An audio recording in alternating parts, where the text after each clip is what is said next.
శ్రీ గురుభ్యో నమః. ఓం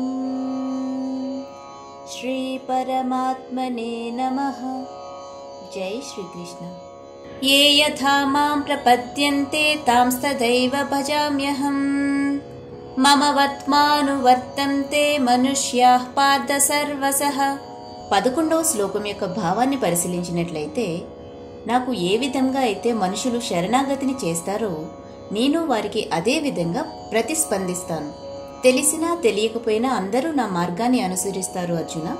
కాంక్షంతః కర్మణాం సిద్ధిం యజంత ఇహ దేవతాః.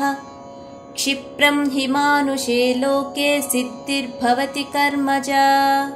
12వ శ్లోకం యొక్క భావాన్ని పరిశీలించినట్లయితే, ఈ లోకంలో భౌతిక కర్మలలో విజయం కోసం కోరికతో ఉండేవారు దేవతలను పూజిస్తారు. ఎందుకంటే భౌతిక ప్రతిఫలాలు త్వరగానే సిద్ధిస్తాయి అర్జున. చాతుర్వర్ణ్యం మయా సృష్టం గుణకర్మ విభాగసః. తస్య కర్తారమపి మాం విద్య కర్తారమవ్యయం. 13వ శ్లోకం యొక్క భావాన్ని పరిశీలించినట్లయితే, జనుల యొక్క గుణములు మరియు కార్యకలాపములు ఆధారంగా చేసుకుని 4 రకాల వృత్తి ధర్మాలను నా చేత సృష్టించబడ్డాయి అర్జున. ఈ వ్యవస్థకి నేనే సృష్టికర్తను అయినా కూడా నన్ను అకర్తగా మరియు సనాతనునిగా తెలుసుకొను. నమాం కర్మాణి లింపంతి నమే కర్మఫలే స్పృహ. ఇతి మాం యోపి జానాతి కర్మ భిన్న సబధ్యతే. 14వ శ్లోకం యొక్క భావాన్ని పరిశీలించినట్లయితే, కర్మలు నన్ను అంటుకోవు, నేను కర్మఫలముల యందు కూడా ఆసక్తికరుడనై ఉండను కూడా.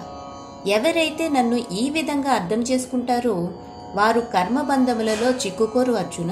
ఏవం జ్ఞాత్వా కృతం కర్మ పూర్వైరపి ముముక్షుభిః. కురు కర్మైవ తస్మాత్ త్వం పూర్వైః పూర్వతరం కృతం. 15వ శ్లోకం యొక్క భావాన్ని పరిశీలించినట్లయితే, ఈ సత్యమును తెలుసుకుని ప్రాచీన సమయంలో మోక్షము పొందగోరిన వారు చాలామంది ఉన్నారు అర్జున.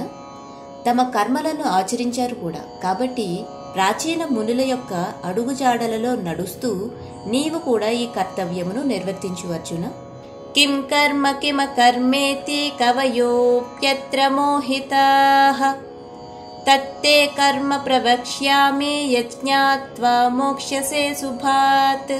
16వ శ్లోకం యొక్క భావాన్ని పరిశీలించినట్లయితే, అసలు కర్మ అంటే ఏమిటి, అకర్మ అంటే ఏమిటి?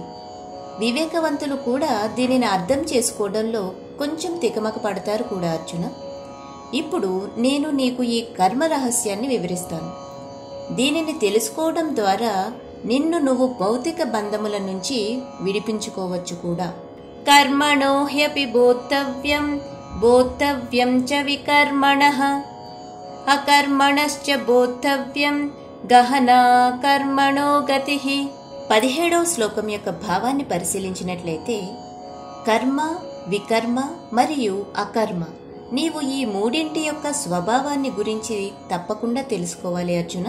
వీటి గురించి ఉన్న యథార్థం నిగూఢమైనది, ఇంకా అర్థం చేసుకోవడానికి క్లిష్టమైనది కూడా. కర్మణ్య కర్మయః పశ్యేత్ అకర్మణి చ కర్మయః. సబుద్ధిమాన్ మనుష్యేషు సయుక్తః కృష్ణ కర్మకృత్. 18వ శ్లోకం యొక్క భావాన్ని పరిశీలించినట్లయితే, ఎవరైతే అకర్మయందు కర్మను మరియు కర్మయందు అకర్మను సందర్శిస్తారో వారు మానవులలో నిజమైన బుద్ధిశాలురవుతారు. వారు సమస్త కర్మలను చేస్తూ ఉన్నా కూడా వారు యోగులు మరియు వారి సమస్త కర్మలలో ప్రావీణ్యులు కూడా. యస్య సర్వే సమారంభాః కామ సంకల్పవర్జితాః. జ్ఞానాగ్నిదగ్ధ కర్మాణం తమాహు పండితం బుధాః.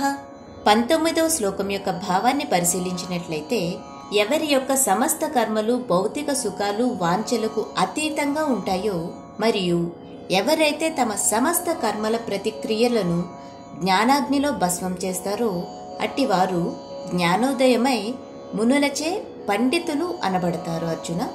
త్యక్త్వా కర్మ ఫలాసంగం నిత్యతృప్తో నిరాశ్రయః. కర్మణ్యభిప్రవృత్తోపి నైవ కించిత్ కరోతి సహ. 20వ శ్లోకం యొక్క భావాన్ని పరిశీలించినట్లయితే ఇటువంటి జనులు తమ కర్మ ఫలములపై ఆసక్తిని త్యజించిన తర్వాత కూడా సదా తృప్తితో ఉంటారు మరియు బాహ్య వస్తు విషయములపై ఆధారపడరు కూడా. కర్మలలో నిమగ్నమై ఉండి వారు ఏమీ చేయనట్టే ఉంటారు. అర్జున, వీడియో కనుక మీకు నచ్చినట్లయితే ఒక లైక్ చేయండి. Thank you.